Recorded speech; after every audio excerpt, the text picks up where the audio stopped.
Et revenons là où tout a commencé, alors que l'armée mexicaine, je le rappelle, a abattu le chef de l'un des plus puissants cartels du pays. Alors, notre collègue Félix est avec nous. Félix, expliquez-nous qui est El Mencho.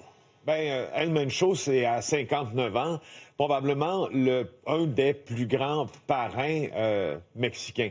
Alors, à la tête du cartel de Jalisco Nouvelle Génération depuis 2009, qu'il a fondé, il est connu pour sa violence, mais sa violence extrême. Son organisation est présente dans presque tous les États du Mexique. Le FBI, la justice américaine, avait mis sa tête à prix 15 millions de dollars pour quiconque fournirait des informations permettant son arrestation. Alors là, vous voyez dans l'organigramme, c'est bien le chef de cette organisation. Il a été abattu par la police mexicaine et décédé pendant son transfert vers une autre localité, on ne sait pas où, mais dans l'État de Jalisco, donc l'État qu'il contrôlait. Tellement violent qu'en 2020, il avait lancé une attaque contre l'actuel secrétaire fédéral de la Sécurité publique. Il avait tenté de le tuer à Mexico. C'est un homme que rien n'arrêtait. Et Félix, expliquez-nous pourquoi 3 États du Mexique sont aujourd'hui en pleine tourmente? Bon, c'est là que ça devient très pertinent, surtout pour tous ceux qui sont au Mexique présentement et qui portent attention au mouvement des prochains jours. Alors, si vous voyez le tableau présentement à l'écran, cartel de Jalisco, nouvelle génération, situé donc sur la côte Pacifique, jusqu'à côté de l'État du Michoacán. Donc, le cartel qui opère au Michoacán, c'est la Familia de Michoacán. Et c'est de là d'où est originaire El Mencho. Et c'est pour ça qu'il y a des violences également présentement à Michoacán. Mais là, on parle de 3 États, mais qui ont gagné beaucoup d'États mexicains. Et là, j'attire votre attention sur le cartel de Sinaloa, parce qu'avant, c'était le plus puissant.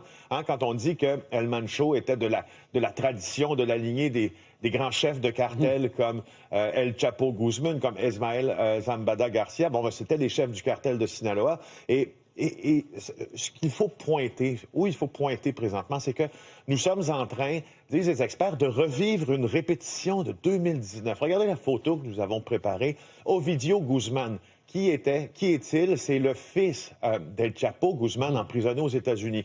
Quand la police a tenté de l'arrêter en 2019, il s'est créé une guerre sans précédent. Pendant des jours, il y a eu des assassinats très publics, des voitures en feu, des drones qui étaient lancés entre autres sur des installations policières. Et la police a dû intervenir, mais l'armée ensuite, qui a envoyé 8000 soldats, l'armée s'est retirée finalement parce qu'elle était battue.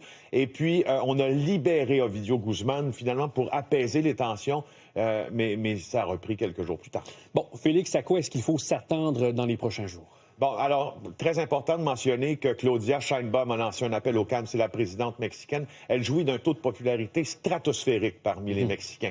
Mais là, si je vous ai parlé du dernier événement, il faut voir au cours des prochaines heures quelle résistance le cartel de Jalisco Nouvelle Génération, je veux que vous voyez le tableau aussi, parce que ce cartel-là, là, je vous le dis, présent dans 23 des 32 États mexicains. Donc, quelle résistance offrira-t-il à l'armée mexicaine si l'armée intervient? C'est fort possible. Et dites-vous une chose, depuis 2006, depuis la guerre contre le narcotrafic, ensuite qui s'est poursuivie avec Emmanuel Lopez Obrador et maintenant avec Claudia Sheinbaum. De bon droit, les Québécois s'inquiètent, ceux qui sont là-bas, mais les principales victimes de la guerre au narcotrafic, ce sont les Mexicains.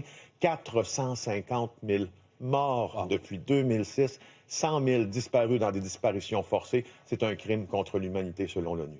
C'est un dossier qu'on va suivre tout au long de la soirée à l'antenne d'LCN. Merci beaucoup, Félix.